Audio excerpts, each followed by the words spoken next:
Donc, bonsoir et bienvenue à cette dernière grande rencontre des célébrations du 175e. Bienvenue à cette grande rencontre avec Simon Boulris, si besoin est de le présenter à nouveau. Vous dire, donc, qu'il y aura une séance de signature à la suite de cet entretien.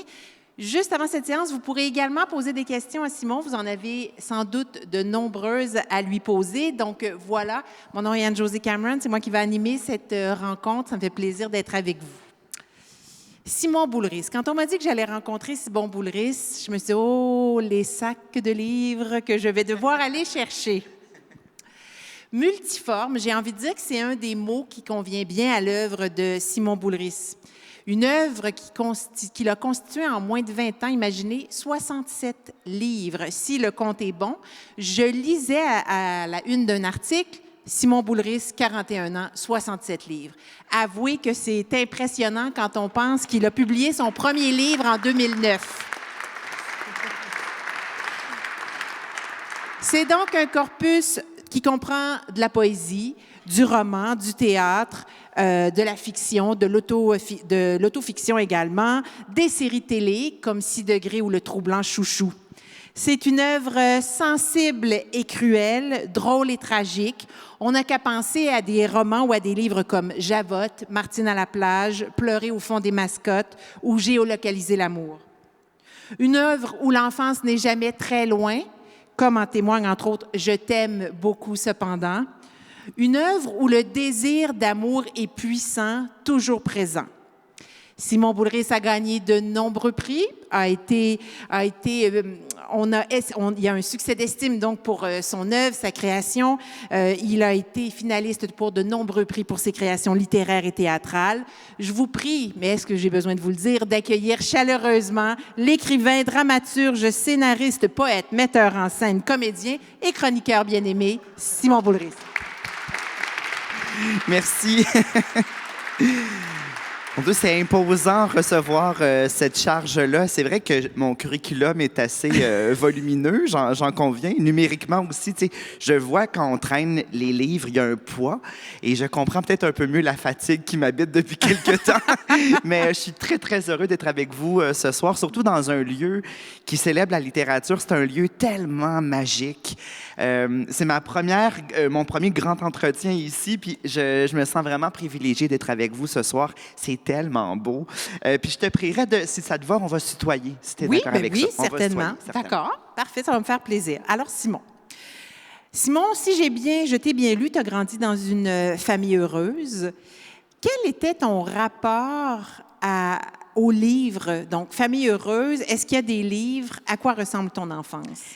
Il n'y a pas tant de livres que ça. Je viens d'une petite ville qui s'appelle Saint-Rémy, en Montérégie. J'aime dire que j'ai appris à l'âge de 7 ans, comme on appelle un habitant de Saint-Rémy. Ça s'appelle un Saint-Rémois. Et donc, quand j'étais jeune, je disais à tout le monde, « Bonjour, je m'appelle Simon, je suis un Saint-Rémois. » Puis les gens disaient, « Bravo, moi aussi. » Mais ça a été ça mon éveil pour aimer les mots. La littérature, c'est venu par la suite. J'ai toujours aimé les livres. Je pense que j'aurais été très fascinée, petit, de venir ici, d'être entourée de livres. Je trouve ça toujours rassurant. D'ailleurs, j'ai un professeur de littérature qui disait que les livres, on n'a pas à tous les avoir lus, mais les avoir à portée de main, c'est toujours rassurant, comme des briques, comme on est comme dans un abri, dans une bibliothèque pour moi. Et je me suis constitué tranquillement une bibliothèque. Je volais souvent les livres de mes parents. Ils en achetaient quelques-uns. Je les mettais dans ma chambre, mais je ne les lisais pas. Je sais que c'est étonnant que je dise ça, mais je manquais de concentration. Puis il y a plein d'enfants qui sont comme ce que j'étais, qui manquaient de concentration, qui manquent de concentration. Donc moi, ça a été plus graduel, la découverte de la lecture, et c'était beaucoup par jalousie, parce que ma grande sœur avait toujours un livre dans les mains. Elle lisait beaucoup des Archie, c'était très populaire dans les années 80-90, et moi, je tombais toujours dans la lune quand je lisais un livre, constamment. J'avais comme une bulle de savon. Ça éclatait facilement. Et mon déclic, j'aime ça le raconter parce que c'est fou. Est-ce qu'il y a des enseignants parmi vous ici ce soir? Oh mon Dieu, il y en a plusieurs. Je vous aime. Alors, vous savez, les enseignants peuvent changer la vie d'un élève et c'est ce qui s'est passé dans ma vie. Ma professeure de 4e année, elle s'appelait Madame Marie-André, puis elle a changé ma vie. Parce qu'un jour, elle m'a dit, Simon, tu écris vraiment très bien. J'ai dit, oh mon Dieu, merci, c'est gentil. Non, vraiment, Simon, tu écris super bien. Et là, je pense qu'il y a quelqu'un qui connaît l'anecdote. Elle parlait de ma calligraphie. Simplement, mais j'ai cru que j'étais un écrivain. Donc, c'est un compliment mal ciblé qui a déployé l'envie de lire et d'écrire, surtout. Donc, je suis rentré chez moi. Puis là, je me suis dit, Simon, si tu es un écrivain, il faut que tu lises. Et donc, les premiers livres que j'ai lus pour le plaisir, mais surtout pour donner raison, Madame Marie-André, ça a été moi aussi les Archis. Il y a eu des romans d'épouvante, les passe-peurs, les chairs de poule, les frissons. Oui. J'aimais bien ça. Et à la fin de l'année, donc j'ai autour de 9-10 ans, j'ai découvert les livres de La Courte Échelle et de Québec-Amérique, qui sont des maisons dans lesquelles je publie aujourd'hui. Et c'était la première fois où je m'identifiais vraiment à ce que vivaient les personnages. Et je disais aussi que je copiais ma mère. Ma mère lisait du Stephen King, du Daniel Steele et du Virginia C. Andrews. Je ne sais pas si ça vous dit quelque chose. C'est une écrivaine Fleurs sur la neige ou quelque chose comme ça. Des trucs comme ça. Il y avait une saga qui s'appelait Aurore et j'avais dévoré ça. Des enfants qui vivaient dans un grenier. Oui, des histoires tordues. Des histoires tordues. Il y a de quoi, là?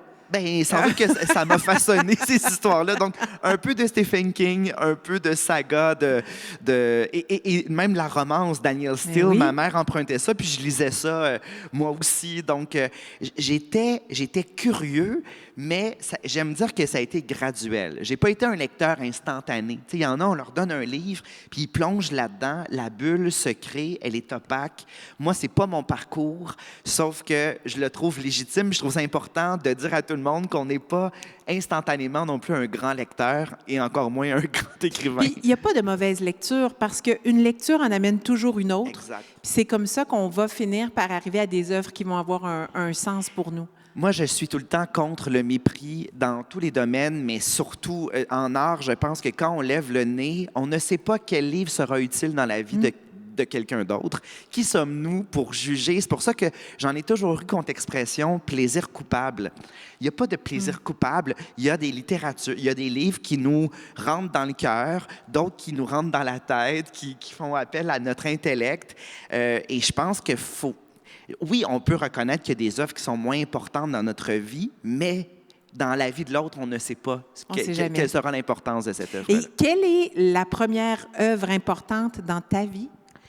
Ça a été un livre qui était dans la collection Faubourg Saint-Roch. Ça s'appelait « La vie au max » de Suzanne Julien. Et c'était donc des livres... il y avait toute une série de livres qui se déroulaient à Faubourg Saint-Roch. Et c'était le premier livre qui me faisait pleurer. Je parlais tantôt de déployer son empathie. Ce livre-là, je me suis glissée dans la peau d'un jeune garçon qui était pauvre. Le père était violent, alcoolique, et il prenait soin de sa petite sœur. Et je me rappelle, c'est bête, hein, je ne l'ai jamais relu, mais je me rappelle, j'ai peut-être 11 ans, 10-11 ans, puis je vais me rappeler toute ma vie comment il réalise qu'il est myope. Il ne voit pas bien au tableau, et comme il n'y a pas les sous pour s'acheter des lunettes, il se crée une loupe avec ses doigts, comme ça, et ça fonctionne vraiment. Ceux qui n'ont pas une super bonne vue, je vous assure, c'est comme ça. D'ailleurs, à l'âge de peut-être 16 ans que j'ai appris que j'étais myope, je ne voyais pas bien au tableau, et comme dans le livre, je me suis créé une loupe. Et quand on regarde comme ça précise le regard, et je pouvais mieux lire au tableau. Et là, j'ai dit à ma mère, grâce à un livre, je sais que je suis myope. et ça a été un livre C'est marquant. le pouvoir des livres, hein? C'est ça qui est extraordinaire.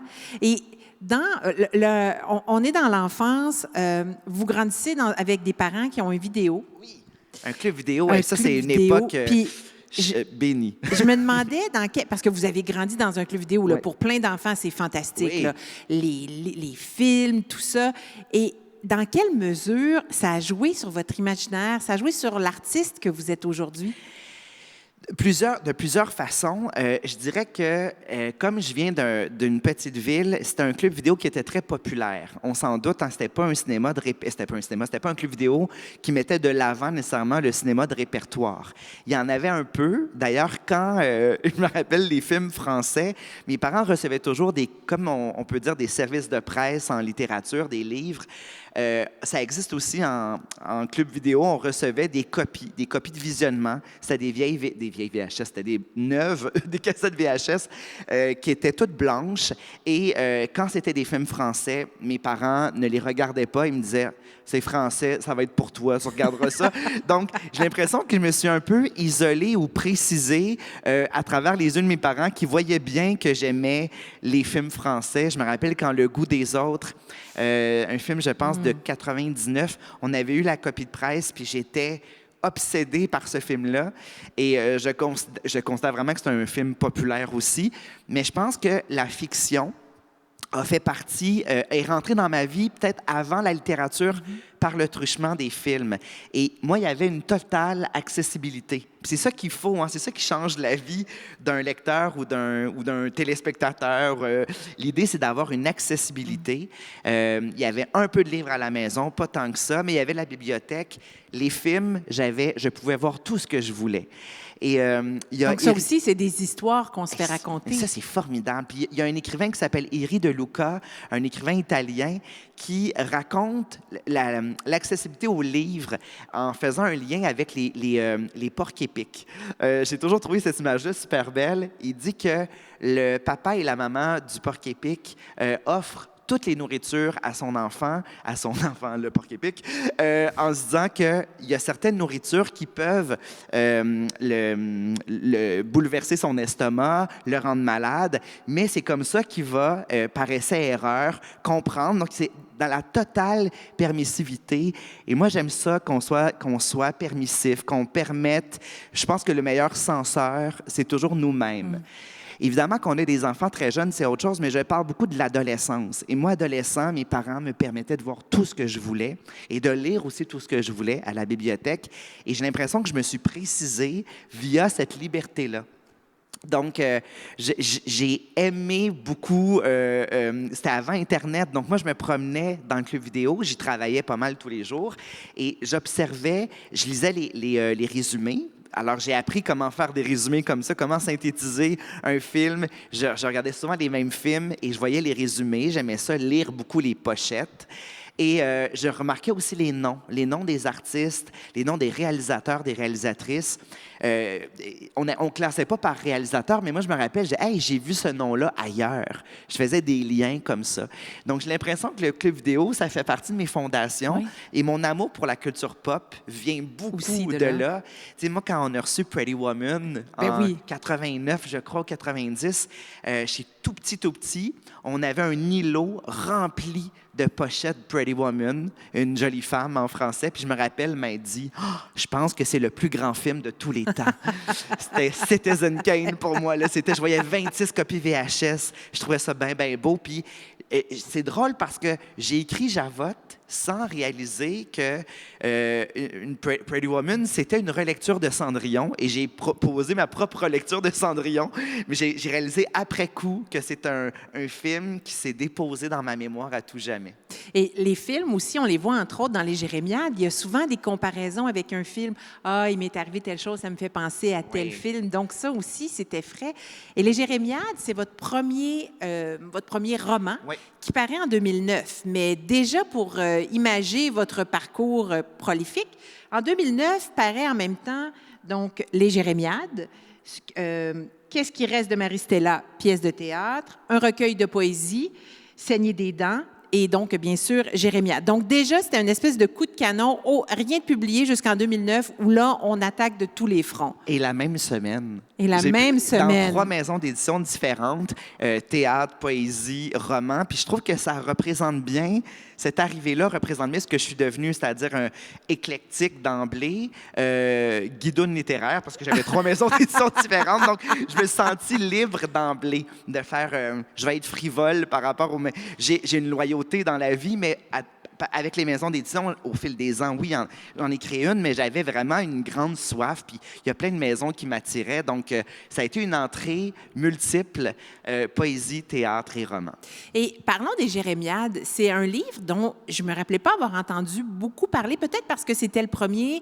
Puis, bien sûr, il y a un effet de bouche à oreille à un moment, puis vous êtes de plus en plus connu. Donc là, dès qu'il y a un nouveau livre de Simon Boulris, c'est un peu sur toutes les lèvres, on sait que ça vient d'être publié, mais c'est pas la même chose quand on débute. Et vous avez dit dans une entrevue que c'était un livre tabou. Pourquoi c'était un livre tabou et pourquoi c'est le premier roman que vous avez choisi de lancer, de présenter? Il y a quelques romans que j'avais écrits par le passé qui n'ont pas été publiés, soit par refus ou soit par abandon. Ça m'est arrivé d'abandonner des romans sous prétexte que j'avais plus l'élan nécessaire pour me rendre jusqu'au bout. Ce roman-là, je l'ai absolument pas renié. D'ailleurs, c'est drôle parce que j'ai relu le premier chapitre dans un événement dernièrement. On nous demande parfois de lire nos premières œuvres. Et donc, j'ai accepté, puis j'ai replongé dans ce livre-là avec beaucoup de joie. J'avais peur de trouver ça daté. Puis l'écriture m'emballe. Tu sais, c'est-à-dire, je renie pas ce que j'ai écrit à ce moment-là. Je pense que le premier livre, on le dit souvent, mais c'est un peu la somme de tout ce qu'on a été pendant tant d'années. J'entendais tantôt vous parler de Joyce Carol Oates, qui, pendant 4 ans, a écrit son premier roman, et au fil des années, elle a réduit l'écart entre l'écriture, et même maintenant, elle publie une brique par année. C'est une des écrivaines les plus prolifiques de notre génération, une grande écrivaine américaine. J'avais pas la même... j'étais pas autant prolifique, mais j'écrivais beaucoup. Et je pense surtout que il y avait quelque chose de mûri avec ce roman-là qui était, oui, une obsession sur le cinéma et je dirais même aussi une obsession pour le drame pur et j'ai envie même de parler de soap. Il est question de soap d'après-midi. Quand je revenais de l'école, je carburais beaucoup au Top Model. Le Beau Ridge. Le Beau Ridge. Ah mon Dieu, je le trouvais beau. Ron Moss, c'est lui qui jouait ça. Et donc, tant d'autres, Santa Barbara, la musique m'émouvait, le générique d'ouverture, je trouvais ça beau. Je pense qu'il y avait en moi, mon éditrice avait dit, c'est le premier drama queen de la littérature, puis j'avais trouvé l'image assez intéressante. Avec le recul, je vois, en relisant le premier chapitre, j'ai reconnu qu'il y avait ça, j'avais ça en moi. Puis le personnage, qui n'est pas tout à fait moi, s'appelle Jérémie, mais il y a de moi dans cette nature-là, dans ce désir d'absolu, donc ce désir d'être aimé. Il y avait beaucoup de moi là-dedans, c'est une transposition. Et ce garçon-là, qui est moi exponentiel, se définit beaucoup par le tragique des soaps, par le drame, par l'intensité des soaps puis des films populaires. Bien, il vit dans l'absolu, mais il vit une relation qui est quand même troublante. Et là, quand ça devient tabou, on le relit ouais. Aujourd'hui, en 2023. Je n'ai pas vécu cette histoire d'amour-là du tout, mais je trouvais, en tout cas, j'avais une fascination parce que, juste pour préciser, il y avait à Saint-Rémy, l'école primaire et l'école secondaire sont côte à côte. Donc, on se côtoie. Il y a les cours de récréation communiquent et sont délimités par une clôture frost. Et j'avais donc cette image-là. Je pense que c'est une des premières images qui m'est venue. C'est pour ça que sur la couverture, on voit une clôture frost.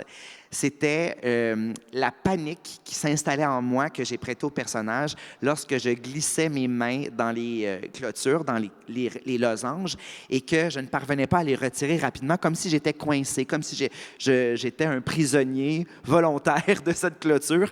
Et je trouve que ça représente bien mon adolescence, cette image-là de s'auto-enchaîner à la clôture. Et c'est étonnamment aussi le lieu le plus anxiogène que j'ai connu dans ma vie, c'est la cour de récré. Oui.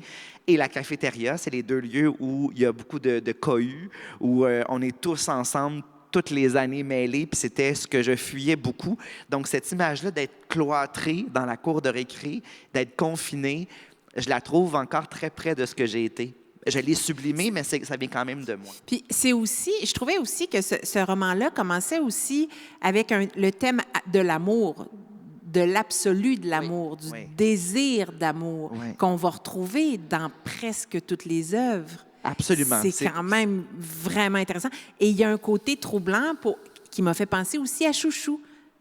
Dans l'interdit. Oui, tout à fait, c'est vrai. C'est vrai que, oui, il y a peut-être un pont à faire entre les 2 œuvres. Les amours interdites, absolument. Il y a un lien. Je dois quand même dire qu'il y avait quelque chose de peut-être plus intime et personnel avec les Jérémiades, alors qu'avec Chouchou, c'est tout dans un autre pan de ma littérature et de ce que j'écris. Ce sont les faits divers qui m'obsèdent. J'ai toujours une passion pour les faits divers. Très tôt, quand j'ai commencé à lire les journaux, ce qui me fascinait, c'était les chroniques insolites. Il y avait ça souvent dans certains journaux, les chroniques insolites, tout ce qui était un peu atypique, tout ce qui se passait dans le monde qui était un peu déroutant. Et j'avais une fascination pour l'humanité grotesque, pour l'humanité dérangeante, pour l'humanité bancale. C'est ça qui me fascinait le plus. Et je réalise que dans plusieurs de mes histoires, c'est la bougie d'allumage. Soit que ça part de moi, ou soit que c'est un fait divers qui m'obsède. Et d'ailleurs, je t'aime beaucoup cependant. Voilà, je pensais à ça exactement. Je t'aime beaucoup cependant qui s'inspire de la disparition d'une jeune fille. Alors, vous connaissez certainement l'histoire de Cédrica Provencher. L'idée n'était pas de donner vie clairement à cette histoire-là, le plus près de ce que ça a été. J'aime dire que je fais toujours dans ce cas-là un travail journalistique émotif, donc j'ai un parti pris. Puis quand c'est trop près de nous, comme c'est le cas ici, vu que ça s'est passé à Trois-Rivières, je prends mes distances en réinventant les personnages, je me donne plus de liberté, mais n'empêche que j'ai commencé à écrire ce roman-là. Il y a un pan qui est très intime, c'est-à-dire que c'est une rupture amoureuse. J'étais dans un party, c'était l'anniversaire de René Richard-Cyr. Et donc, je suis chez René Richard et je passe une super belle soirée et je reçois plusieurs textos et je vois juste le dernier message. Et c'était mon amoureux de l'époque qui m'écrivait « Je t'aime beaucoup cependant ». C'est le dernier message de plusieurs messages. Et là, je suis pas sot, je comprends bien que ça sonne la rupture, mais je me suis juste dit, ça ferait tellement un beau titre. C'est quand même fantastique. J'aime ça, les titres où on sent qu'on déboule les marches. Je t'aime, tout est dit. On sait que quand on ajoute un adverbe, ça vient diminuer. Je t'aime beaucoup. On fait, ouais, mais tu m'aimes pas, tu m'aimes beaucoup. Et je t'aime beaucoup, cependant. J'ai l'impression, autant que je t'aime, on est en haut des marches, je t'aime beaucoup, cependant, on a déboulé les marches et on est cassé en bas. J'aime cette image-là. Et j'étais donc aussi, à ce moment-là, fasciné parce qu'on venait de retrouver les ossements de Cédrica Provencher et la meilleure amie, elle s'appelait Mégane. Elle avait pris parole, je pense à LCN, puis elle disait « Je peux enfin entamer mon deuil. » J'avais toujours l'impression de la croiser partout. Et cette observation, je l'avais trouvée très lucide et très touchante. Puis là, je réalisais, cette fille-là a 18 ans et depuis qu'elle a 9 ans, c'est quand même fou, sa meilleure amie de son enfance a été tuée. Oui. Et elle a grandi avec la peur de disparaître, d'être kidnappée. La peur de ses parents, ça avait créé chez ses parents. Tout à fait. Et donc, elle était surprotégée par ses parents, puis on le comprend bien. Et là, j'ai eu envie de la rencontrer, cette meilleure amie-là, et elle m'a donné... Moi, je trouve que la beauté de l'écriture, c'est dans les détails. C'est toujours dans l'observation la plus fine que ça devient vivant. Et elle m'a parlé de son rapport à Cédrica, puis je trouvais ça hyper intéressant. Mais les deux détails les plus simples, d'ailleurs, c'est drôle parce qu'un des deux détails, elle me l'a dit comme si c'était pas intéressant, in extremis avant de quitter. Elle m'a dit, je vais juste te dire que quand elle venait chez nous, elle roulait un 5 $ en cigarette, comme une cigarette, elle faisait « Je t'invite au DEP » avec le 5 $ roulé. Puis je me suis dit, mon Dieu, j'ai l'image de la petite fille en une seule image, je vois tout le personnage à travers une image seulement. Puis je trouve ça fort, la littérature, quand ça permet ça. Donc, j'ai dit, ça, c'est payant. Ça, je vois complètement la petite maquerelle avec son 5 $ qui dit, c'est sur mon bras. J'aimais ça, je trouvais ça beau. Et l'autre élément, elle m'a dit, aux funérailles, lors de l'enterrement, il y avait une série de photos qui défilaient sur un carrousel et projetées. Et elle dit, je me voyais sur plein de photos, des photos que je n'avais jamais vues de moi. Puis j'ai réalisé à quel point que ça arrive quand on est jeune, les parents de nos amis nous prennent en photo et ces photos-là, souvent, on ne les verra jamais.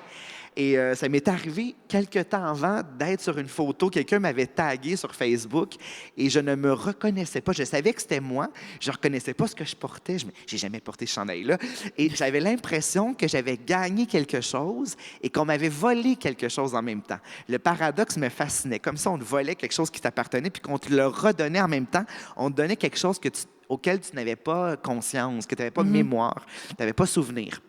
Et donc, ces deux éléments-là se retrouvent dans le roman. Donc, ça a été deux détails qui, pour moi, ont donné plus de vérité à une histoire qui est pourtant inventée, mais qui repose sur un fait divers réel. C'est l'histoire d'une grande peine, d'un deuil. En fait, c'est vraiment deux deux deuils qui se Extrêmement tressent. important, oui. Et je questionnais à l'idée de savoir une peine d'amour, c'est fréquent, ça arrive constamment. Une peine d'amitié, ça arrive beaucoup moins. Souvent, ça se délite tranquillement. Tu sais, des histoires d'amitié, même souvent, il n'y a pas de véritable rupture. C'est juste, on Il y a sait... des peines d'amitié qui sont plus fortes que des peines d'amour, qui Absolument. sont Et plus c'est terribles. ça, dans le roman, le constat, c'est que Rosalie est confrontée à deux peines qui se juxtaposent et celle d'amitié a le dessus sur sa peine d'amour. Est-ce qu'il y a des amours heureux? Oui, bien sûr, bien Parce sûr. que c'est juste toujours compliqué dans votre univers, c'est toujours dramatique, c'est toujours douloureux, l'amour. Oui, mais je pense qu'en général, dans la fiction, le conflit est essentiel. Je pense que quand il n'y a pas de conflit, c'est ennuyant. D'ailleurs, petite parenthèse, mon Dieu, je ne sais même pas si je peux en parler, mais Allez-y, allez-y. J'en parle. On est juste OK. entre nous. Alors, j'ai été approché dernièrement pour scénariser une fiction, un biopic qu'on appelle. J'aime pas le terme biopic. Moi, j'aime plus. En littérature, on appelle ça une exofiction. Quand on se glisse, on prend un personnage réel qui a été connu et qu'on lui donne chair, qu'on lui donne qu'on l'anime et où on prend certaines libertés. Alors, on m'a proposé d'écrire sur Michel Louvain. Et donc, j'ai rencontré son amoureux avec qui il a été pendant 26 ans. Ils m'ont raconté leur histoire d'amour et j'ai trouvé ça tellement riche et tellement beau. Genre, j'ai envie de raconter cette histoire d'amour-là. Et c'est une histoire qui est très saine, qui est très belle. C'est rempli de loyauté, c'est rempli de discrétion, on s'en doute. C'est rempli de sacrifices. Et ça, le sacrifice, pour moi, ça peut être lié à l'amour, mais là, dans l'histoire, vous connaissez tous Michel Louvain, vous savez qu'officiellement, on a su son histoire d'amour le jour de son décès. Et il s'était marié la veille de son décès, sans savoir qu'elle allait mourir le lendemain. Il avait le cancer, on sentait qu'il n'en restait pas pour longtemps. Donc, il s'est marié in extremis et c'était le souhait de son conjoint au départ. Et là, il ne voulait plus se marier, mais Michel a dit, je veux t'épouser avant de quitter ce monde. Et cette histoire-là, j'ai trouvé très, très touchante. Je prends évidemment des libertés, mais je demandais à Mario, son conjoint, le veuf plutôt, quels ont été vos obstacles? Parce qu'évidemment, quand on écrit, on veut qu'il y ait des obstacles. Et il me disait, on s'est toujours couché heureux. On a toujours, on n'est jamais rentré dans le conflit. On n'a jamais dormi sur un conflit. J'ai fait, il va me falloir plus de conflits pour écrire. Il va m'en falloir. Ça fait pas une bonne histoire. Non, c'est trop tendre. C'est beau, la tendresse. Je veux la vivre, la tendresse. Mais j'ai envie de lire et de consommer, en tout cas d'assister à des histoires où il y a du conflit, où il y a des obstacles. Sinon, ça nous ennuie un peu. Je pense qu'on aime ça, les rebondissements, puis on aime quand on est torturé. Dans Chouchou, d'ailleurs, je me suis vraiment payé la traite. Je voulais tout le temps nourrir la tension, qu'on soit tout le temps... Et en tant que public, en tant que téléspectateur ou quand je vais au théâtre, quand il y a de la tension, dans un roman aussi, je disais tout à l'heure que j'étais en train de lire Les Ploufs. Et j'étais allé voir la pièce dernièrement et il y a de la tension partout, tout le temps. C'est une famille toute simple, très ordinaire, très québécoise. Et comme toute l'histoire québécoise, la cuisine, c'est central. Hein? Et je suis rendu vers la fin, puis il y a une phrase où il dit « Les Ploufs, prisonniers de leur cuisine ». Je fais « Oh mon Dieu, comme tous les Québécois, on est tout le temps dans la cuisine. Toutes les parties de Noël se finissent dans la cuisine. » J'aime ça. Je trouve ça... Michel Tremblay a écrit beaucoup sur la cuisine, c'est ce qui nous relie. Mais donc, la tension est vraiment importante. Et là, j'ai écouté plein de documentaires, plein d'entrevues de Michel Louvain et j'en ai découvert pas mal des obstacles. Vraiment beaucoup. Oui. Mais vraiment, vraiment beaucoup. Puis là, je contacte Mario puis je fais « Mario, quand RBO riait de Michel ou quand au Happy Montfort, il était la risée, est-ce que ça a affecté? » Il dit « Oui, ça a affecté. » Ah, mon Dieu, il y avait de la peine. Ah, je suis OK, ça, c'est intéressant. Puis là, je le relançais sur d'autres choses. Est-ce que toi, parfois, tu t'es senti lésé qu'on chante tout le temps Lison, qu'on chante Sylvie, qu'on chante Linda, mais où est Mario dans tout ça? Et sur les tapis rouges, de tout le temps être accompagné d'une femme. Donc, ces sacrifices-là, tout ça pour dire, vous comprenez que il faut... Ça va être publié dans 6 mois. mais là, ce sera un film. Donc là, je travaille sur un scénario de film pour ça. Mais tu sais, quand je disais que je suis éclectique, j'aime que ça cohabite. Un scénario de film, un roman, tout ça. Justement, qu'est-ce qui déclenche une histoire? Parce que 67 livres, il faut qu'il y ait un élément déclencheur qui soit quand même assez fréquent. Là. Ça, c'est en moins de 20 ans. C'est quand même énorme. Moi, je pense qu'on est tributaire de nos obsessions. J'ai l'impression que les histoires me choisissent plus que l'inverse. Ça m'est arrivé des commandes, puis j'en reçois à l'occasion, puis je pense que dans la contrainte, il arrive des belles choses. Je pense que, mais il faut quand même qu'on le ressente. Parfois, on me propose d'adapter, mettons, un roman de quelqu'un d'autre en série télé, puis je dis, ah, c'est pas pour moi. Le nombre de fois où je dis ça, ce n'est pas pour moi. Il faut vraiment que la flamme soit sincère. Quand c'est une obsession intime, je sais que je me trompe pas. Quand je repense constamment à quelque chose, que ce soit un fait divers qui s'était posé en moi. Et moi, j'ai beaucoup de découpures de journaux. Là. Je découpe. J'ai en fait plusieurs chemises dans lesquelles j'entrepose tout ça. Puis quand je bâtis mes histoires, parfois, ça m'arrive de réouvrir mes archives juste pour me relancer, pour créer un réseau de sens en des choses qui, a priori, ne vont pas ensemble. J'ai réalisé que j'ai commencé à créer comme ça par le théâtre. J'ai étudié à l'option théâtre à Sainte-Thérèse, le cégep Lionel Groux, et j'étais donc dans un cégep et j'étais pas toujours heureux à l'école de théâtre à jouer. J'adorais les classiques. Moi, je voulais jouer du Racine, je voulais jouer du Tremblay. Mais c'était douloureux, les commentaires que je recevais, parce que on devait quand même rentrer dans un certain carcan. Les premières années, je le comprends bien. On voulait casser ce qu'on était. Je devais toujours penser à ma voix, baisser ma voix, revoir ma façon de marcher. C'était obsédant, puis j'avais plus le même plaisir à jouer. J'avais l'impression que je jouais avec le regard, comme si je me regardais jouer constamment. Et j'avais plus la même aisance que j'avais quand j'étais au secondaire, au cégep, dans les troupes de théâtre dont je faisais partie. Et donc, cégep en spectacle, ça a été ma voie de sortie, ça a été mon salut.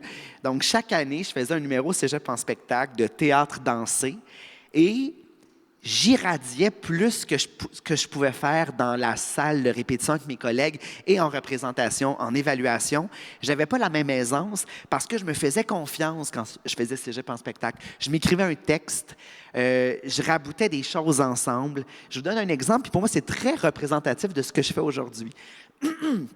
Alors, j'avais un costume de passe-montagne que, pour l'Halloween, j'avais emprunté à quelqu'un, puis je l'ai eu pendant 2 ans, ce costume-là. J'espère que je l'ai remis. J'ai un doute. En tout cas, j'avais un costume de passe-montagne. J'avais écrit un poème sur l'énurésie, un enfant qui fait pipi au lit. Qui était pas mal mon lot quand j'étais jeune.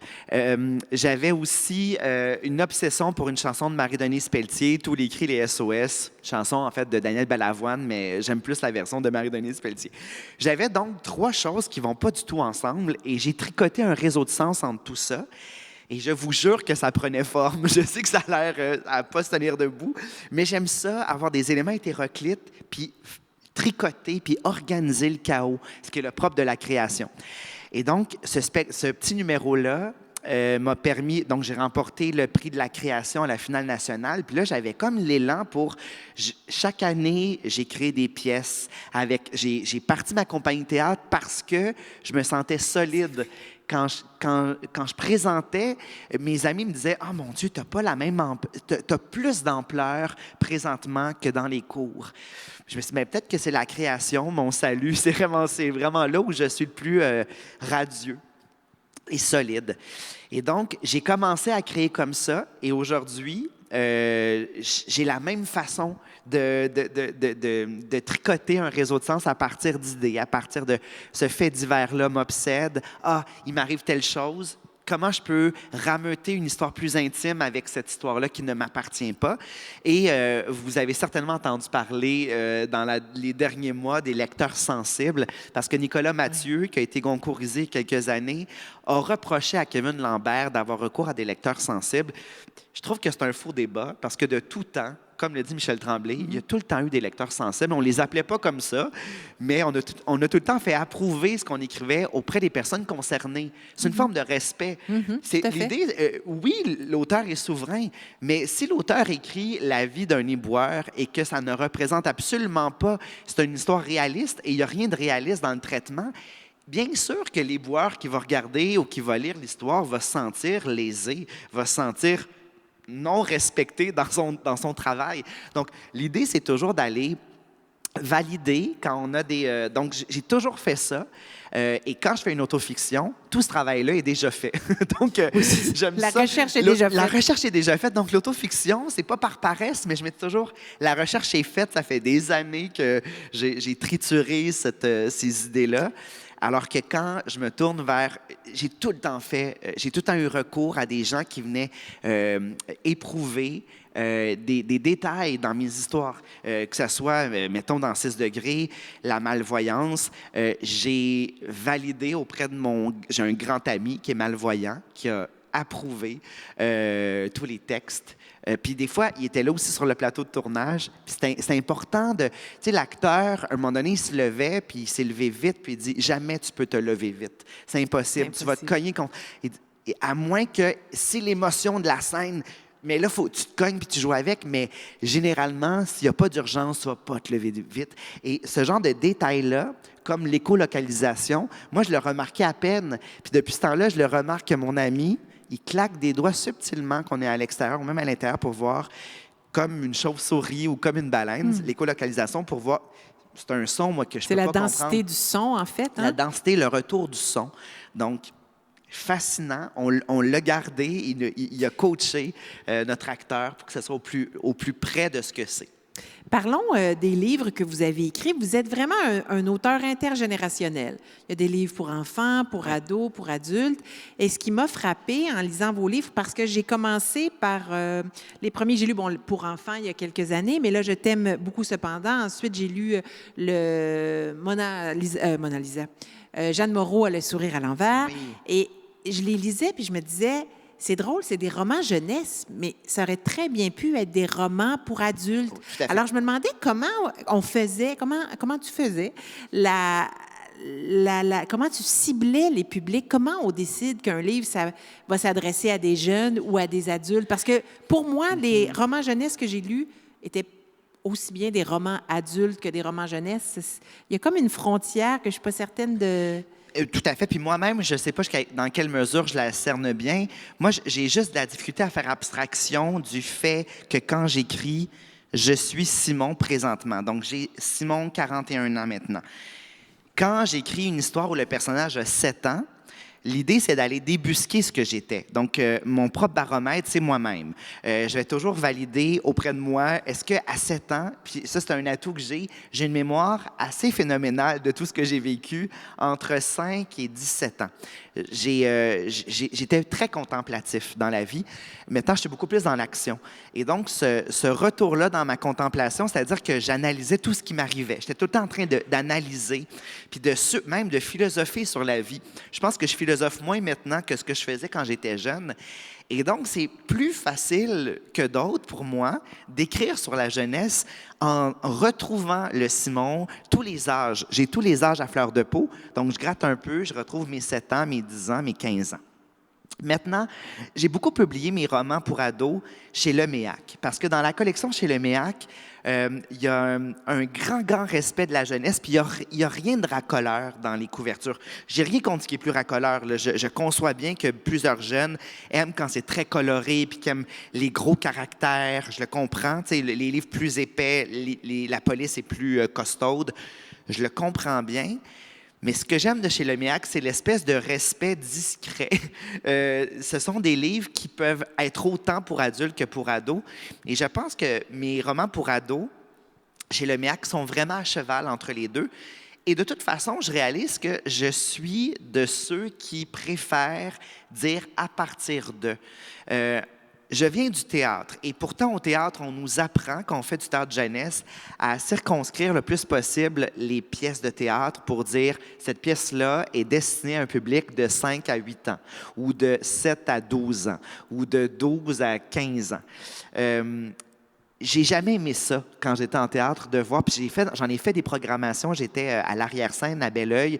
J'étais l'adjoint de Serge Marois. Je suis même devenu le co-directeur artistique. Et on programmait, tout comme la Maison Théâtre à Montréal ou tout comme les Gros Becs ici. D'ailleurs, je venais souvent au Gros Bec, tant pour présenter des pièces jeunesse que aussi pour venir en acheter, parce que j'étais aussi programmateur. Et c'était c'est un mal nécessaire, mais je l'ai compris pourquoi. C'est qu'au théâtre, quand on est tous ensemble, si tu as un enfant devant qui a 5 ans, il y a toute une classe de maternelle, puis derrière, tu as une classe de 6e année. Les 6e années qui vont voir, puis il y a des pièces, sincèrement, qui peuvent rameuter tous ces publics-là, vraiment. Mais on ne peut pas mettre tout le public ensemble parce que ceux de 6e année vont se sentir frustrés d'être jumelés à des si jeunes comme si la pièce n'était pas pour eux. Ça, c'est le problème de la collectivité. Il y a plein de belles choses dans la collectivité, mais ça, le regard de l'autre, ça peut être frustrant. Alors qu'en littérature, on n'a pas ça. En littérature, tu as ce qu'il faut à partir de tel âge pour embarquer dans l'histoire. C'est pour ça que j'aime dire à partir de 5 ans, à partir de 7 ans. Puis mes romans pour ados, je pense qu'à partir de 14-15 ans, comme Jeanne Moreau, à partir de 14 ans, tu as ce qu'il faut pour embarquer dans l'histoire. Mais bien sûr qu'une adulte de 52 ans, mettons, peut tout à fait adhérer parce que bien, elle se rappelle peut-être de son enfance. Là, je donne un exemple, mais peu importe l'âge qu'on a, à partir d'un tel âge, je pense qu'on peut adhérer. Puis je pense que c'est des thèmes universels aussi qui ne sont pas consacrés qu'à la jeunesse. Mais ce que j'aime beaucoup, juste pour clore, ce que j'aime beaucoup sur la jeunesse, c'est que je trouve que souvent les choses ont des proportions incroyables parce que ce sont une somme de premières fois. Le premier baiser, ou juste la première fois que quelqu'un t'effleure une main par accident, à quel point que ça nous fait vibrer. Et je trouve que c'est comme un condensé d'émerveillement et de bouleversement, l'adolescence. Et je trouve ça riche, je trouve ça tellement payant. Je parlais de conflit tantôt. Il ne se passait pas grand-chose dans ma vie et les plus grands bouleversements que j'ai eu dans ma vie, c'est à cette époque-là. Entre 12 et 17 ans, montagne russe à chaque matin. J'allais toujours à l'école, mais chaque jour je vivais des drames, des tragédies à chaque jour. Maintenant, j'ai beaucoup plus de légèreté dans ma vie, mais je respecte beaucoup les tumultes et les tourments adolescents. Dans Jeanne Moreau, il y a un moment où, en fait, il y a plusieurs choses. Il y a le mensonge qui apparaît à travers le personnage de la jeune fille, Léonie, c'est ça, exact. Léonie. Ouais. Puis il y a tout le rapport au corps qui émerge. Et le rapport au corps, c'est un thème qui revient souvent dans vos pièces. Ouais. Alors, j'aimerais ça que vous me parliez de ce rapport au corps, de la place qu'il occupe dans votre vie, dans votre création. Moi, on ne le sait plus. Hein? 2 choses. Alors, je vais commencer avec, parce que je trouve ça drôle, parce que dans ce roman, c'est presque un roman épistolaire par moment. On a une correspondance. Ce sont 2 enseignantes de secondaire 3, amies, donc une à Saint-Rémy, en Montérégie, donc la Montérégie sur la rive sud de Montréal, et une à Lévis, sur la rive sud de Québec. Et les 2 invitent leurs élèves à correspondre, à s'écrire des vraies lettres postées. Moi, j'avais des correspondants, je pense que tu le sais, j'avais des correspondantes, surtout quand j'étais jeune. J'avais publié une lettre dans Filles d'aujourd'hui que ma sœur avait. J'avais écrit « Je suis un papier à lettres qui se meurt d'être utilisé. Je dors paisiblement dans le tiroir de Simon Boulris. Arc, mais ça a marché, j'ai eu plein de lettres et j'ai eu quand même je pense des centaines de lettres et j'avais choisi, j'étais bien superficielle à l'époque, j'avais choisi les plus belles calligraphies. Donc j'avais 10 correspondantes là-dedans et on s'est écrit pendant des années. Et un jour, je me retrouve, je suis à l'école de théâtre, je suis finissant, et c'est ma première publicité. Je joue un amoureux dans un café, une pub pour Fido. Je ne sais même plus si ça existe encore, des Fido, des cellulaires. Là. Ça existe-tu, Fido? Oui, OK, mon Dieu, je suis juste... Bon, alors, je pense que j'avais un café, puis j'étais avec une comédienne que je trouvais vraiment charmante, très, très drôle, très gentille. Et on a vraiment bandé ensemble. On s'entendait bien. On a passé la journée à parler entre les pauses. Et là, elle me dit, je viens de Québec. J'ai fait le conservatoire de Québec. Je viens de Lévis. C'est cool. Et là, on parle. À un moment donné, elle me dit, hey, je t'aime vraiment trop. Je peux-tu prendre des coordonnées? Je dis, bien sûr. Fait que je m'appelle Simon Boulris. Ta gueule. Pardon? Ta gueule. Simon Boulris, oui. Tu viens-tu de Saint-Rémy de Napierville? Oui. Tes parents avaient un club vidéo? Oui. T'étais très bon à l'école? Oui. T'es qui? Elle me dit, Chanique Fontaine, ta correspondante quand on était petit. C'est incroyable. On s'est retrouvés quelle belle histoire. par hasard. Écoute, c'est fou. Puis moi, j'avais perdu. Moi, j'ai conservé les lettres longtemps. Puis dans un déménagement à 17 ans, j'ai tout perdu. Elle avait conservé, elle avait réussi à les conserver. Donc, on est demeurés amis. Elle m'a fait lire les lettres et j'avais tellement rien à raconter que je retranscrivais mon bulletin. Quel correspondant de marde! J'avais rien à dire. Puis j'ai eu 92 %. Je suis vraiment déçu. Arc, Simon, trouve-toi une vie. Fait que cette fille-là, donc, est devenue comédienne et donc, je suis partie de ça quand j'ai écrit Jeanne Moreau, Le sourire à l'envers, de cette correspondance-là. Elle, par contre, elle m'a pas menti. Parce que aussi, la correspondance, ça réapparaît dans certains romans. Tout à fait. C'est vrai parce que ça fait partie de ma vie, la ferveur d'attendre un message. On le vit moins aujourd'hui parce qu'on est dans l'instantanéité. Et je trouve qu'on a perdu un peu au change par rapport à ça. D'une part, qu'il y a une trace. La trace, tu sais, de choisir le papier. C'est comme un cadeau, recevoir une lettre. C'est un cadeau. Tout à l'heure, on parlait du papier, la beauté du papier. On a vu un beau papier en bas qui vraiment... Moi, j'aime le papier à lettres. Et j'aime ce qui est manuscrit. J'aime voir la trace. J'ai même voulu étudier la graphologie un certain temps. Je trouvais que ça révèle, puis j'en parle beaucoup dans le roman, la graphologie révèle quelque chose de nous. Moi, je crois à ça. Je suis pas très ésotérique, mais ces affaires-là, de ce que ça révèle de nous, ce qui sort de nous par le crayon, j'aime ça. J'aime cette image-là. Le crayon, c'est beaucoup le prolongement de mon corps. Sinon, c'est mon clavier, mais j'aime avoir un crayon dans les mains. Je me sens en sécurité. Tout comme j'aime avoir des livres autour de moi, le crayon, pour moi, c'est comme... Tantôt, on a pris une photo, puis qu'est-ce que j'ai pris dans la main? J'ai pris le crayon. C'est comme un bouclier, je sais pas, c'est rassurant. Donc, il y a toute cette portion-là de la correspondance, puis c'est vrai que le roman traite de façon, j'ai envie de dire satellite, mais quand même très frontale aussi, les troubles alimentaires, entre autres l'anorexie, la boulimie. Et en fait, j'ai vécu ces troubles-là pendant toute mon adolescence et j'ai vécu ça dans le silence. J'ai vécu ça dans dans la cachotterie la plus totale. Mais personne s'en est jamais rendu compte. Je perdais beaucoup de poids, vraiment beaucoup. Quand je suis rentré au secondaire, en fait, tout mon primaire, on m'a traité de gros. On me traitait toujours de boboule. Évidemment, boulerice, boboule. Mes parents m'ont pas aidé avec ce nom-là, là, évidemment. Mais tu sais, puis j'aimais pas ça. J'aimais pas. Aujourd'hui, je suis très en paix avec ça. Mais bon, plus jeune, je trouvais ça violent. Puis donc, j'ai voulu rentrer au secondaire en me transformant. Je me disais, on va arrêter de me traiter de boboule. Puis finalement, il y a d'autres insultes qui sont venues qui étaient tout aussi blessantes. Souvent, ça a été dur. J'ai vraiment un parcours, comme beaucoup d'enfants, ça a été tough. Est-ce que de l'intimidation? Beaucoup d'intimidation, liée beaucoup au physique. Et donc, les troubles alimentaires se sont installés à partir de 12 ans. Et j'avais envie de disparaître le plus possible. Et j'ai vraiment fondu. Et j'avais l'impression que ça devenait comme une fierté. Je réalise aujourd'hui que ce qui est fier, c'est pas ce que j'étais. C'était la maladie qui était fière. J'ai rencontré... Il y a une émission qui s'appelle Parfaitement imparfait, où on est jumelé, c'est sur les troubles de santé mentale, et on est jumelé avec un jeune, une personnalité publique, je me sens de guillemets parce que je ne suis pas vraiment une personnalité publique, mais en tout cas, on nous jumelle avec un jeune. Puis j'étais avec un jeune garçon qui s'appelle lui aussi Simon, qui a vécu des troubles alimentaires et qui s'en est fait une force et qui étudie pour devenir docteur, spécialiste dans les troubles alimentaires. Puis moi, j'ai jamais consulté. Ça s'est résorbé à partir du cégep parce qu'au cégep, j'étais entouré de gens qui m'aimaient complètement. J'étais en littérature, entouré de gens qui adoraient la littérature. À Saint-Laurent, j'avais 17 ans. Avant l'école de théâtre, ça a été... je me suis délestée du regard des autres. J'ai recommencé à manger de façon beaucoup plus saine. Mais tout mon secondaire, il y a eu ça. Il y a eu ça. Puis donc, Antoine, le grand frère, c'est beaucoup les troubles que j'ai vécus. Ça me ressemble beaucoup, le contrôle.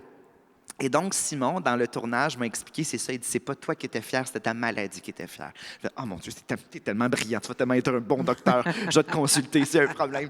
Et donc, ça fait partie de ce que j'ai été et ça fait partie de moi. Je pense que ces troubles-là vont toujours m'habiter. Je pense que je suis pas le seul, là, j'ai l'impression que toutes les personnes qui ont vécu de près les troubles alimentaires, ça façonne toute notre vie, même si on est serein. Je suis très serein présentement, puis j'ai un rapport beaucoup plus sain avec la nourriture, mais il y a tout le temps ce regard-là. Puis dans mon écriture, ça parcourt effectivement tous les livres. J'ai une question à te poser. Tu as dit, quand on a pris la photo, je reviens un petit peu plus avant, je recule un peu, j'ai pris un crayon, c'était comme un bouclier. Est-ce qu'écrire, c'est une arme? C'est une arme. Oui, pour moi, c'est une arme. Ça a été une arme pour me protéger, mais peut-être aussi pour qu'on m'aime. Vraiment, je remonte à mes fondations. Je vous ai dit qu'en 4e année, la lecture s'est installée dans ma vie, l'écriture aussi. Puis en secondaire 5, un autre moment fondateur, j'écrivais beaucoup, je tentais de publier, j'étais vraiment très assoiffé de. Je pense qu'il y avait une part de moi, il y avait de l'égocentrisme, l'idée de voir son nom sur un livre puis me voir exister. Il y avait de ça. Maintenant, j'écris pour des raisons beaucoup plus nobles. Mais quand on a 14, 15, 16 ans, ça se peut qu'on écrive juste pour exister, pour voir son nom, pour nommer des choses aussi, bien sûr. Je nommais ces choses-là. Puis j'étais allé à mon premier tournage, j'avais 16 ans. C'était pour une émission qui s'appelait Lisa, avec Lisa Frula.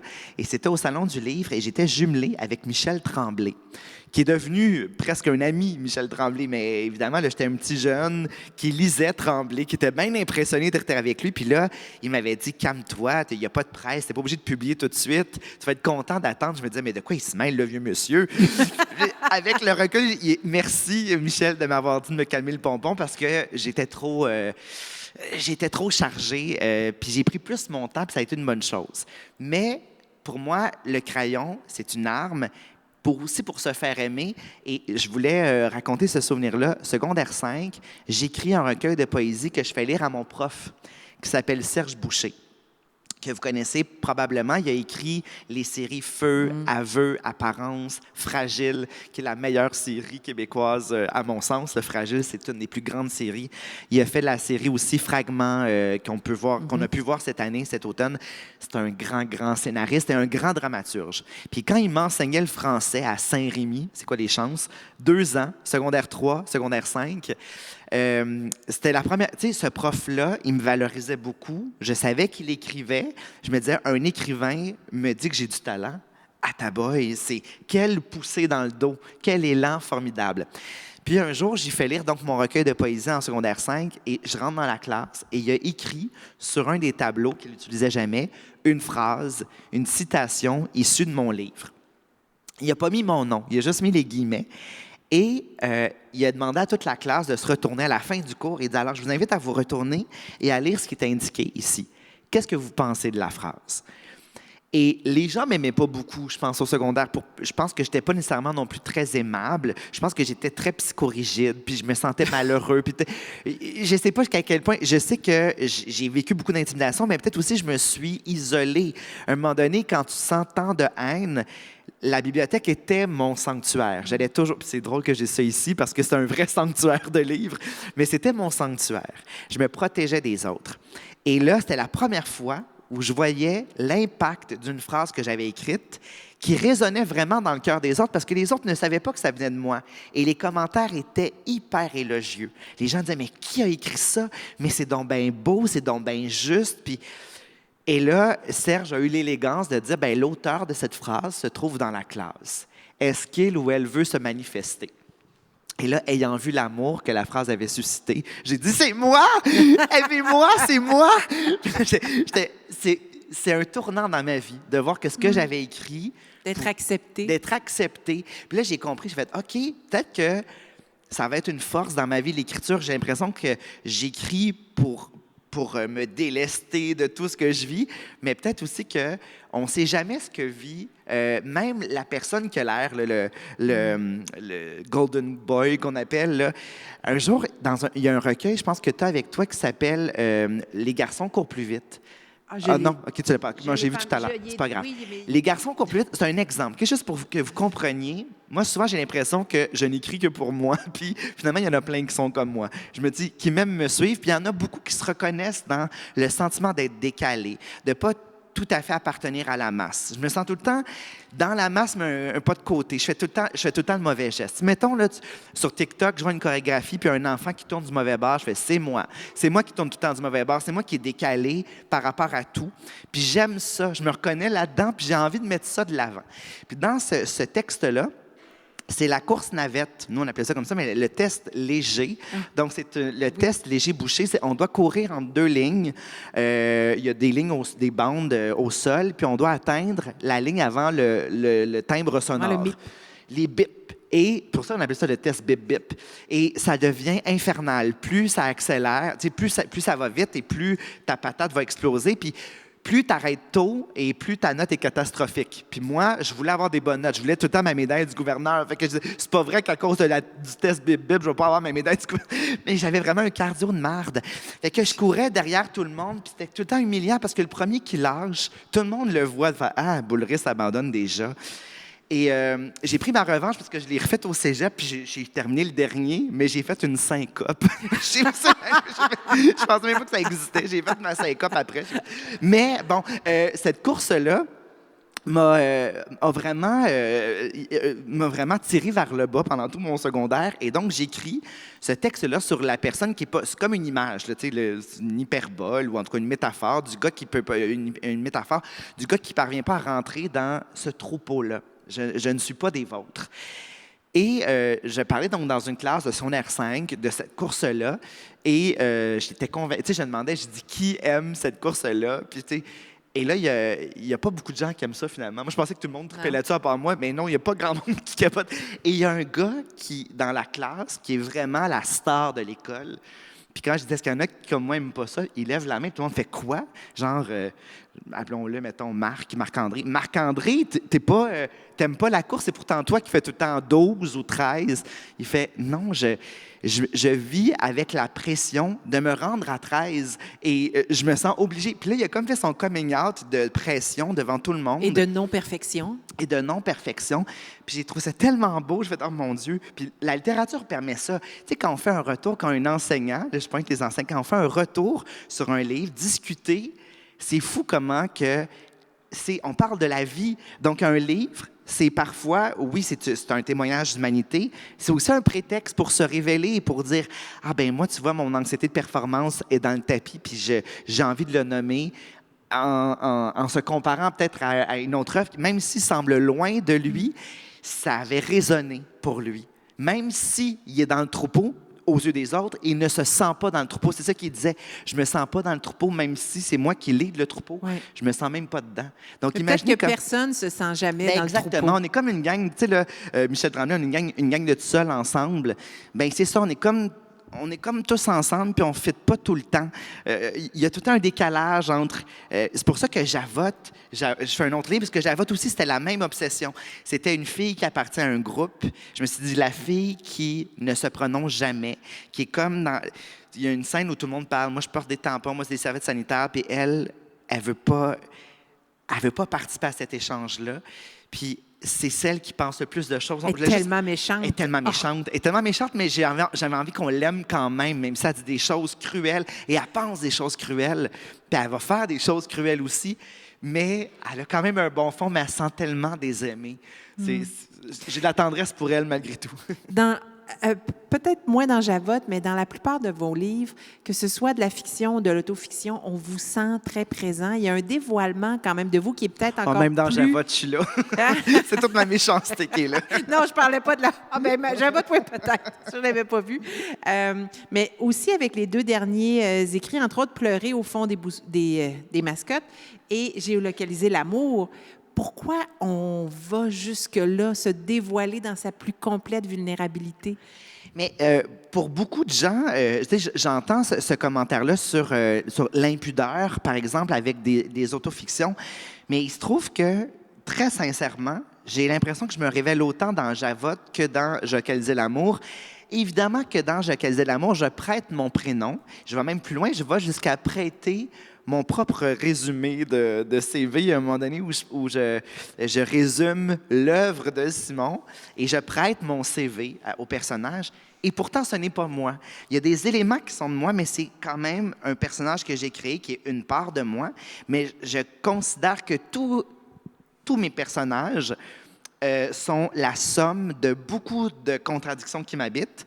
Et c'est comme si tout le temps, je faisais un pas vers le personnage que j'imagine. Donc, on se retrouve à mi-chemin. Et cette rencontre-là, ce binôme-là, c'est mon personnage. Donc, je suis dans tous mes personnages. Chouchou, par exemple. Je vais donner un exemple très éloigné, mais dans Chouchou, je suis autant Chanel Chouinard que Cendric. Toute l'arrogance que je peux avoir, puis ma vulnérabilité, je l'ai prêtée à Cendric. Et la passion pour la littérature de Chanel, ça, je l'ai prêté. Donc, il y a tout le temps des éléments qui viennent de moi. Puis je réalise que quand j'ai commencé à vouloir devenir comédien, puis que dans une école de théâtre, il y a plein de façons d'aborder le jeu. Puis j'étais assez lucide pour me dire tout ne me convient pas.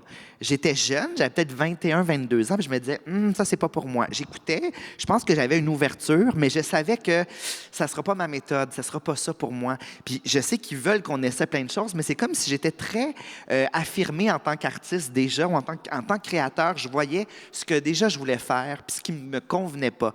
Je me rappelle dans mon cours de tragédie, je pleurais quand je répétais Achille. Je jouais Achille, tu sais, c'est loin de moi, je sais. Mais moi, Achille, j'avais fait beaucoup de pas vers lui, puis Achille avait fait des pas vers moi. Puis c'était ça, Achille, pour moi. C'était pas ce qu'on voit d'Achille, c'était nous deux ensemble. Puis Catherine Bégin, que j'ai tant aimée, une professeure très exigeante, m'avait dit « Simon, Achille ne peut pas pleurer. » Mais oui, moi je pense « Non, Simon, Achille ne pleure jamais. Je veux que tu rentres avec la veine du cou qui pulse. » Je ne vais quand même pas me poser un garrot sur le cou pour te faire plaisir. Puis je réalisais que j'avais pas grand-chose du personnage. La colère du personnage, moi, quand je suis en colère, je pleure. J'ai plus de voix. Ma voix casse. J'ai dû télégraphier quelque chose et pour moi, c'est la pire chose. Télégraphier, c'est pas vivant, c'est pas réel, c'est pas incarné. Et donc, pour que ça soit incarné, j'ai besoin qu'on se donne rendez-vous à mi-chemin, le personnage et moi. Donc ça, c'est ma façon d'aborder le jeu. Et je fais la même chose quand je crée un personnage. À mi-chemin entre l'image que j'ai de Javotte. Javotte, tout ce qu'on sait d'elle, c'est une bitch avec des grands pieds. C'est la demi-sœur de Cendrillon. C'est ça, c'est la demi-sœur de Cendrillon. Je me suis dit, je vais faire un antépisode. Comment Javotte est devenue si cruelle avec Cendrillon?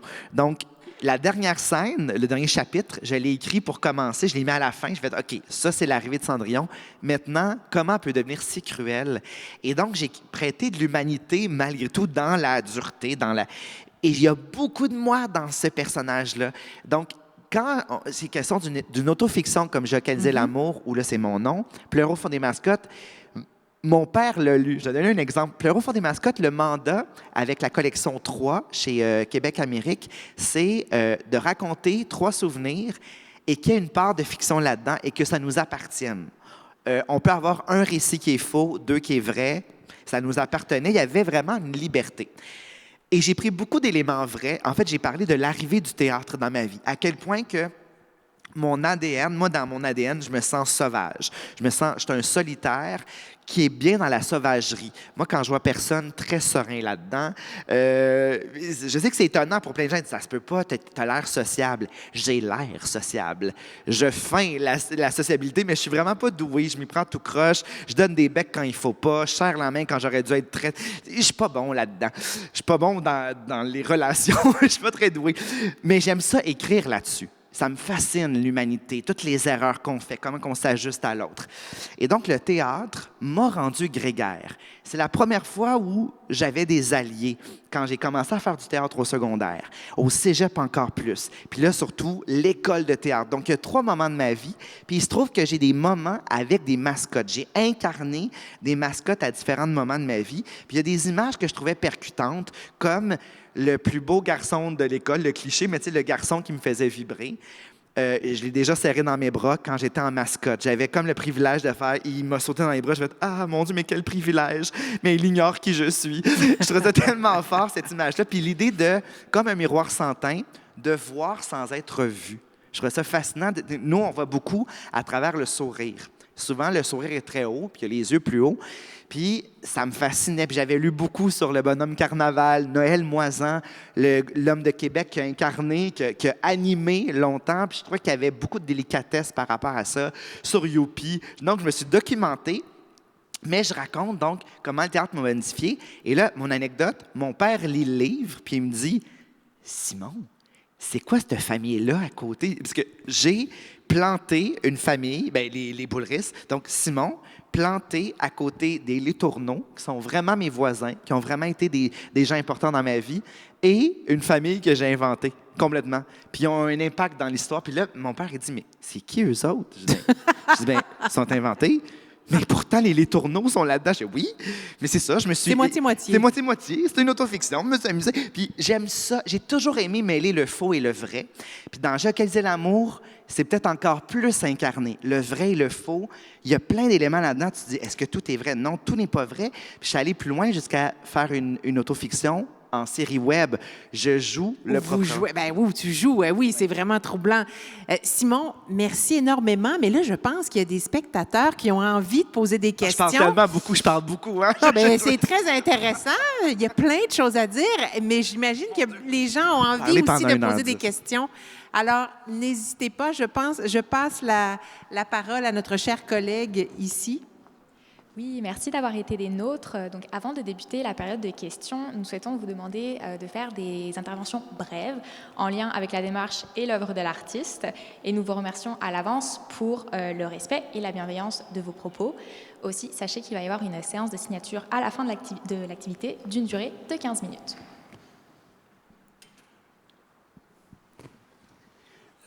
Bonjour, Simon. Ici. Ah, bonjour. Le vieux monsieur. J'ai passé une journée exécrable. Je n'étais pas supposé travailler aujourd'hui, mais je savais que je venais ici. Je me suis dépêché comme un malade. Je suis content. Je ne pense pas à ma journée. Je pense à ce que tu viens de nous dire. C'est super le fun. Merci. Je veux juste savoir de quoi qui est un peu du... comment on dirait ça, qu'on voit dans Éco-Vedette, mettons. Du patinage. Patinage. Ah, j'aime ça. J'adore le patinage. Ce que je veux juste savoir, ça me trotte dans la tête, ça. Il y a une famille de Boulris à Montréal qui sont deux frères, puis il y en a un qui est député, puis l'autre fait autre chose. Puis ce que je trouvais intéressant, c'est la fin de tout ça, c'est que le père est écrivain. Oui, Jacques. Parle-moi de ça, c'est tout ce que je veux. Je te remercie. Merci beaucoup. Hey, c'est une belle histoire quand même parce que Jacques Boulris, c'est un écrivain que j'aime beaucoup, qui n'est pas dans ma famille. Moi, souvent, on m'a dit « Hey, ton père m'a déjà enseigné. » Mon père a fait du plastique dans une usine toute sa vie. Il est rentré à 16 ans. Je pense pas qu'il t'a enseigné parce qu'il était...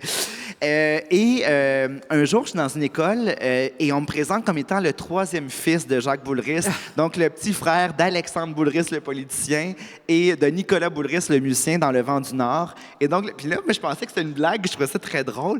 Puis j'ai réalisé que le professeur était sérieux, il pensait vraiment que j'étais le troisième. J'avais dit, mon Dieu, mais c'est gentil, mais non, j'appartiens pas à cette famille. Et j'avais raconté l'anecdote à Alexandre, à Nicolas, et depuis ce temps-là, on s'appelle toujours mon frère. Donc, quand je vois Alexandre, Alexandre vient me voir dans les lancements. Jacques aussi. Jacques est venu me voir dans les lancements. Il m'appelle son fils. Alexandre m'appelle son frère. Nicolas Boulris, Le Vent du Nord, fait toujours un gros spectacle pour le Nouvel An. Ça, il fait ça, je pense, c'est le MTELUS. Je pense que ça s'appelle le MTELUS. Au Grand Théâtre. Le studio TELUS. MTELUS à Montréal, pardon. Le MTELUS à Montréal. Le MTELUS, je pense. Et là, il demande tout le temps à quelqu'un de bénir l'Assemblée. Puis et il m'a demandé de venir bénir l'Assemblée. Puis j'ai trouvé ça drôle. Il dit, c'est mon petit frère. Puis j'ai trouvé ça... Et ce qui est drôle, c'est que j'arrive là-bas, j'arrive avec mon chum. Mon chum est libre ce soir-là. Puis tu sais, c'est le Nouvel An. Ben c'était pas le Nouvel An. On était presque... Je pense que c'était la veille du Nouvel An. Ben mon chum va venir. Et là, mon chum mange avec lui autour de la table et il demande, tu viens d'où? Saint-Jean-sur-Richelieu. Il dit, mon chum dit, ben moi aussi. Puis là, mon chum, il dit, Simon, je pense que Nicolas Boulris, c'est mon ami de secondaire 1. Et là, moi, j'avais à peu près 2 heures avant le show, fait que je suis retourné à la maison, j'ai trouvé son album de finissant et il était côte à côte sur une photo. Donc, je suis allé chercher l'album, puis je l'ai montré, je dis, alors, il est vraiment dans la famille, mon chum était son ami en secondaire 1, puis j'avais gardé la surprise à Nicolas. Nicolas s'en rappelait plus. Ils ont été ensemble juste une année, mais bon, je trouvais ça quand même assez fou. Mais oui, c'est pas la même branche, mais j'aime me dire que je suis dans leur famille. Merci beaucoup. Il va nous rester une question avant de passer à la signature.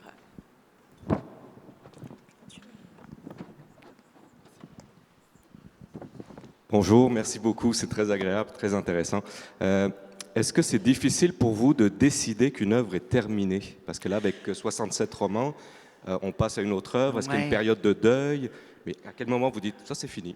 Ah, c'est une bonne question parce que je pense que c'est du cas par cas. Moi, je procède beaucoup à l'instinct dans la vie. Je suis un intellectuel instinctif. Et je revendique beaucoup mon instinct. Je trouve que c'est, souvent, c'est mon jugement, je m'y fie. Et souvent, c'est quand je me relis beaucoup, puis à un moment donné, je dis, j'ai l'impression, c'est une intuition, j'ai l'impression que tout est perfectible. Je suis convaincu que une œuvre, quand je relirais mes œuvres et j'aurais envie de les bonifier. Je trouve ça tout à fait normal, mais je voudrais pas le faire. Je voudrais pas le faire parce que c'est Simon à cette époque-là, puis je trouve ça correct, c'est intact, c'est un souvenir pur lié à ça. Je pourrais pas réécrire une pièce. J'aurais envie d'en écrire une nouvelle. Mais donc, instinctivement, je considère que c'est terminé. Puis évidemment, quand on écrit pour la télé ou pour le cinéma, ben on a du temps à louer. T'sais, on a, mettons, un 22 minutes ou un 44 minutes.